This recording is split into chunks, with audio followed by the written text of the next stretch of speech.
Assalamualaikum warahmatullahi wabarakatuh. Perkenalkan nama saya Ahmad Taufik dengan nomor pokok mahasiswa 212121068 dari kelas 2B. Saya akan mengulas relasi antologi cerpen orang-orang Bloomington karya Budi Dharma dengan ciri prosa angkatan 70.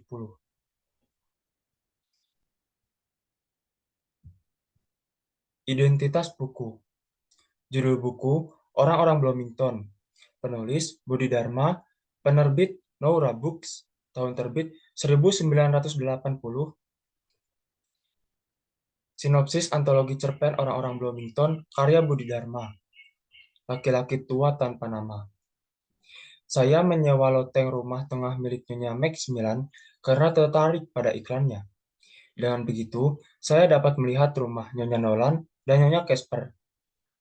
Kedua orang itu sudah lama menjanda, sama halnya dengan Nyonya Max 9. Malam hari disertai gerimis, di loteng Nyonya Casper ada seorang laki-laki tua. Setiap siang, laki-laki itu selalu menembak-nembakan pistol seperti anak kecil yang sedang bermain.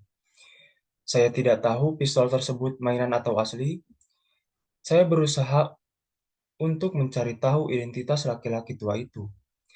Malam hari, saya menulis surat untuk laki-laki tua dengan membuat nama samaran.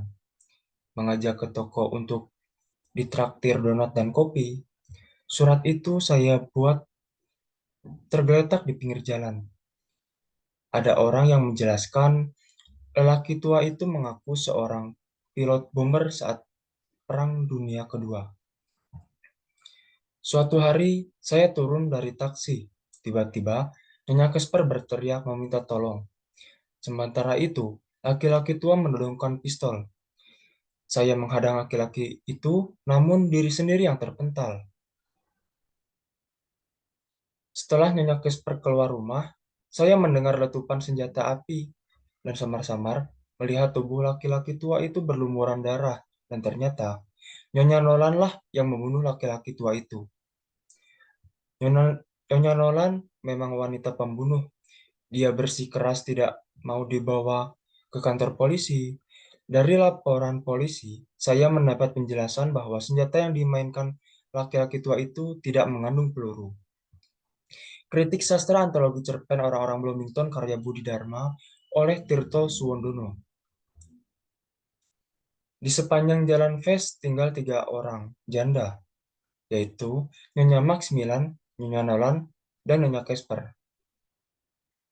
Saya, sebagai tokoh, dalam studi dan tinggal di Bloomington, menyewa kamar di rumah Nyonya Maximilian.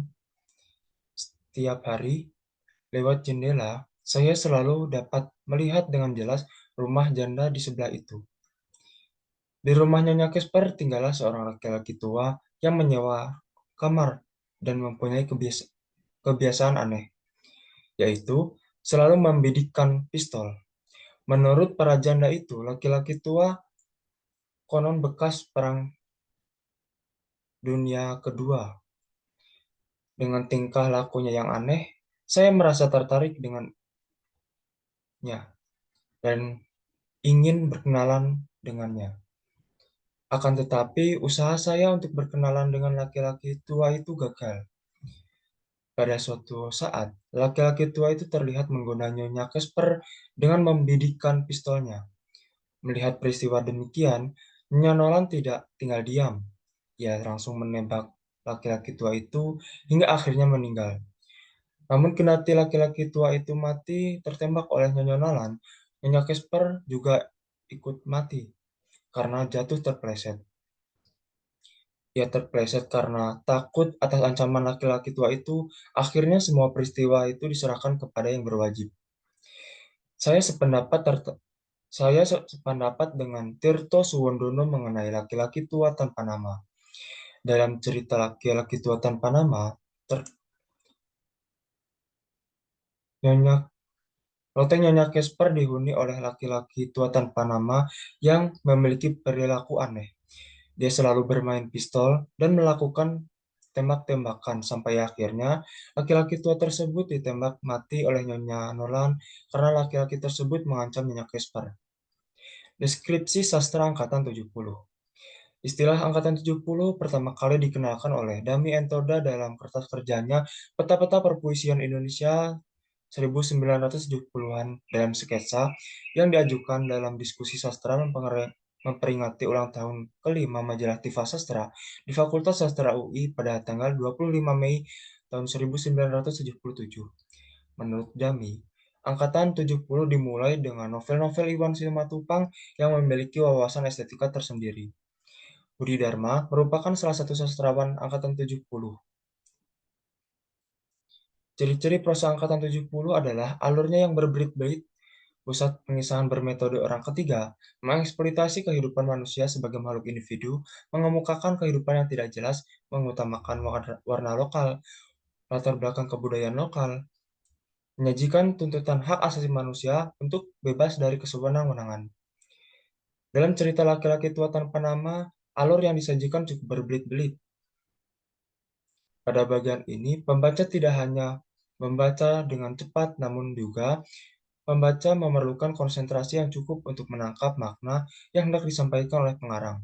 Selanjutnya, dalam cerita ini mengemukakan kehidupan yang tidak jelas, seperti laki-laki tua yang tinggal di loteng Nyonya Casper, dan laki-laki tua tersebut suka bermain tembak-tembakan, namun ada seorang yang berkata bahwa laki-laki tua tersebut merupakan bagian pasukan perang Dunia Kedua, dan hal itu belum tentu dipastikan kebenarannya. Ulasan antologi cerpen orang-orang Bloomington.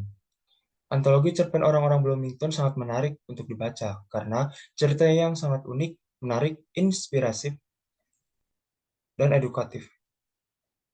Selain itu, jalan ceritanya juga sesuai dengan jalan dan ciri khas sastra angkatan 70. Kelebihan dari bacaan ini adalah jalan ceritanya yang sangat menarik. Setiap pembaca cerita baru tidak menimbulkan rasa bosan, serta menggambarkan suasana yang realis. Di samping itu, bacaan ini terdapat kekurangan di antaranya pengisahannya selalu memakai kata ganti orang pertama, yaitu saya, dalam berbagai cerita. Lalu, jalan ceritanya cukup rumit, serta kurang dapat difahami jika hanya membaca sekilas. Kesimpulannya, dari cerita laki-laki tua tanpa nama, diceritakan seorang laki-laki yang berperilaku aneh. Dia selalu bermain pistol sampai Nyonya Casper diancam, lalu akhirnya laki-laki tua tanpa nama tersebut mati karena ditembak oleh Nyonya Nolan. Dari cerita tersebut, seorang laki-laki tua tanpa nama memiliki kehidupan yang tidak jelas. Cerita tersebut sering berhubungan dengan ciri prosa angkatan 70.